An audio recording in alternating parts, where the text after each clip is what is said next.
নেটের প্রশ্ন ফাঁস নিয়ে প্রতিবাদে উত্তাল ছিল গোটা দেশ। পড়ুয়ারা আত্মঘাতী হয়েছেন, পথে নেমে প্রতিবাদ করেছে ছাত্র সমাজ, অনশনে বসেছিলেন সমাজকর্মী তথা শিক্ষাবিদ সোনাম ওয়াংচুক।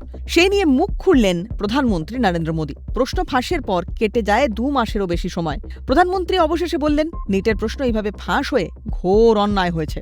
গত 3রা মে ডাক্তারি সর্বভারতীয় পরীক্ষা হয়। লক্ষ লক্ষ পড়ুয়া পরীক্ষায় বসেন, কিন্তু সপ্তাহখানেকের মধ্যেই প্রকাশ্যে আসে প্রশ্ন ফাঁসের খবর।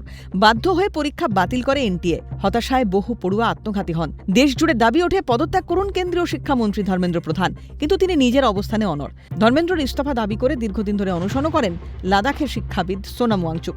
গত সোমবার সংসদ অভিযানে সামিল হন ককরোচ জনতা পার্টির লক্ষাধিক সদস্য, কিন্তু এত কিছুতেও নিট নিয়ে শব্দ কোনো খরচা করতে দেখা যায় না প্রধানমন্ত্রীকে। অবশেষে নিট কাণ্ডের নিন্দা করেন তিনি। এনডিএর সংসদীয় বৈঠকে মোদী বলেন, প্রশ্ন ফাঁসটা ঘোর পাপ হয়েছে, তবে প্রশ্ন ফাঁসের ঘটনা প্রকাশ্যে আসতেই সরকার পদক্ষেপ করেছে। যুব সমাজের ভবিষ্যৎ সুরক্ষিত করাটা সরকারের দায়িত্ব। 13 জন অভিযুক্তকে ইতিমধ্যে জেলে পাঠানো হয়েছে। মোদীর কথায় এই নিয়ে ইস্যু করে রাজনীতি করা উচিত নয়। সংসদীয় মন্ত্রী কিরেন রিজিজুও বলেন, নিট পরীক্ষার্থীদের কথা ভেবে নতুন করে পরীক্ষা নেওয়া হয়েছে। অভিযুক্তদের বিরুদ্ধে কড়া ব্যবস্থা নিতে বলেছেন প্রধানমন্ত্রী, সেটাই করা হচ্ছে, জানান রিজিজু। প্রশ্ন ফাঁস নিয়ে প্রথম থেকে সুর চড়ায় কংগ্রেস। রাজস্থানে প্রশ্ন ফাঁস হয়েছে সেটাও তিনি প্রকাশ্যে আনেন।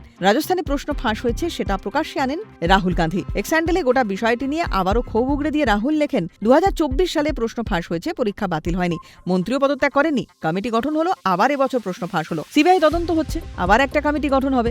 কিন্তু মিস্টার মোদী, দেশবাসী আপনাকে কিছু প্রশ্ন করছে, কেন বারবার প্রশ্ন ফাঁস হচ্ছে? প্রশ্নপত্র নিয়ে আপনি কেন সবসময় চুপ থাকেন? বারবার ব্যর্থ হওয়া সত্ত্বেও কেন আপনি শিক্ষামন্ত্রীকে বরখাস্ত করছেন না? রাহুল গান্ধীর একটা প্রশ্নের উত্তর তো প্রধানমন্ত্রী দিয়েছেন, মুখ খুলেছেন প্রশ্ন ফাঁস নিয়ে, কিন্তু দ্বিতীয় প্রশ্নের উত্তর সেটা কি মিলবে তা বলবে সময়।